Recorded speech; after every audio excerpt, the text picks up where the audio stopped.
Hello friends, James Corbett here from CorbettReport.com with your thought for the day, June 6th, 2016. The other day I tweeted out this article from Shareable.net. Open source DIY machine recycles household plastic into new products. And the article goes on to say that plastic has been described as a lot of things, but precious? That's a new one. However, one team in the Netherlands is working to change how we view plastic, taking it from a waste product that's clogging up our oceans, landfills, and animals, and reframing it as a valuable resource. Precious Plastic brings plastic recycling down to the household level by putting recycling tools into the hands of everyday people, rather than just industry giants. As the website states, you can create your own little plastic recycling workshop. And it says the machines are developed using universal materials and basic tools that are available all over the world so that anyone, anywhere can build and use them. And there's a little promo here with some basic information about the machines. But if you want more information, you can go to preciousplastic.com, which will show you, again, the promo that shows you a little bit about the problem and of waste plastic and how it can be recycled at home through these machines and how those machines can be built by yourself for free, for the cost of the materials anyway.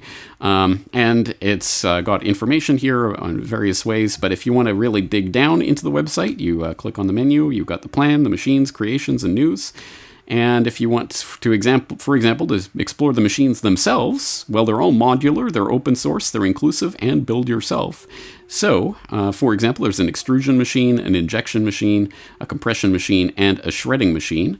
And all of these, again, available, the blueprints are available for free download. And if you want to find more information, for example, just click on the extrusion machine. It will show you in a video, step by step, how to build it from the various parts.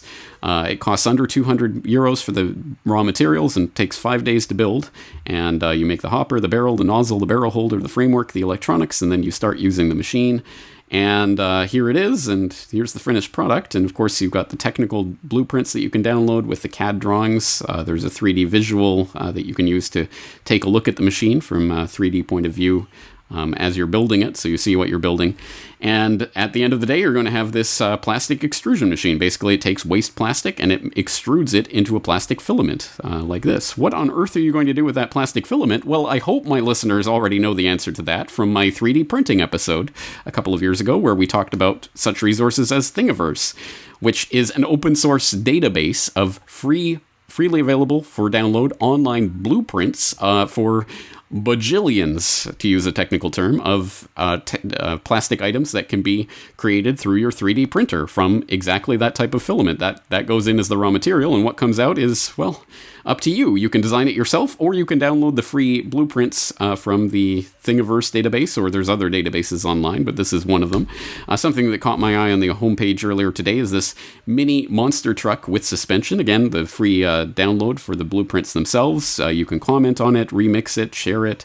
There's a summary here. There's the technical drawings. And this is the exact type of thing that when my son gets a little bit older, I hope we will start making things like this together. And who knows, we might be doing it from plastic that we recycle ourselves even. It really struck me the other day that this is the type of thing that up until a few days ago, I didn't even know existed. What an amazing and valuable resource. And if you're not a handyman and you're not interested in making plastic products or using 3D printers, that's fine.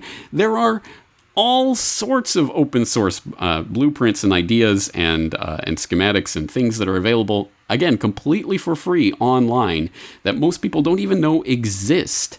And that's kind of a problem, but it's a problem with a solution, and that's exactly what I'm here today to talk about. Basically, I want to recruit the Corbett Report community to collate the data, show me, show the other people, whatever resource you have that you know about online that's like this, that has free downloads or blueprints or instructions for any sort of thing that you can use that is shared, open source, in the real promise of what the internet is supposed to be, the sharing of the sum total of human knowledge so that we can all benefit from it. Well, this is the type of thing that's encapsulated by ideas like this.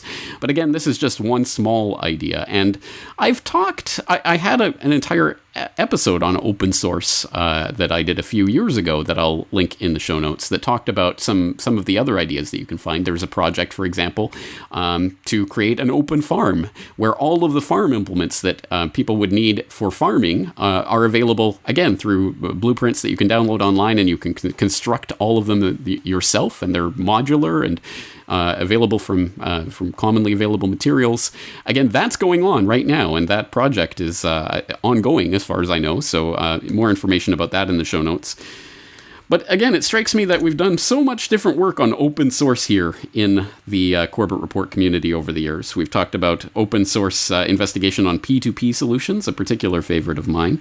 Open source investigation on the war on cash, on the Paris attacks, on the Clinton emails, on political pedophilia, on ISIS and Ebola, and you name it. But one thing we haven't done an open source investigation is open source tools like Thingiverse and other resources like that. So I'm looking for you out there to share whatever it is that you know online that might be along these lines. Again, openly shared open source information about this type of resource that people can use. And I'll offer one humble offering of my own just to kick things off. People who subscribe to my subscriber newsletter will know that at the end of each subscriber newsletter, I include a list of resources: recommended listening, recommended viewing, recommended reading, and also a just for fun, where I usually throw in just a funny or a fun or interesting little link. Sometimes just a little time-wasting link or just something, off the wall. Well, this time in the Greatest Blessing newsletter, I included this link: 1.8 million free works of art from world-class museums, a meta list of great art available online. And if you click over to that, you'll get openculture.com with an article that does exactly that. It lists resources from all these different museums all over the world where you can look at different fine works of art online. Literally almost 2 million different pieces of art available for free viewing online. And if you go to openculture.com, just generally speaking, as it says, the best free cultural and educational media on the web, they have so many resources: free online courses, free movies, free audiobooks, free ebooks, textbooks, language lessons, business courses, K-12 education, great readings recordings from famous authors, and just all sorts of resources. It's really a fascinating website, and I do include the Open Culture links in the newsletter from time to time because I do think there's always something interesting, even just on the homepage, let alone when you start digging into the millions and millions of free resources that they list in the website. So this is one example of the type of thing that I'm looking for in this open source investigation. Thingiverse would be another example, or it could be a very specific example like precious plastic. Again, let us know. Share this information. What are some good open source resources that are available for people online? Let's start collating and collecting them and contributing to the promise of the internet, the collection, collating, and sharing of the sum total of human knowledge. We will do our part here. Let's start putting this together. So I'm looking forward to seeing what you guys will come up with in the comments section of this video. That's going to be it for today. I am James Corbett of CorbettReport.com. Looking forward to talking to you again real soon.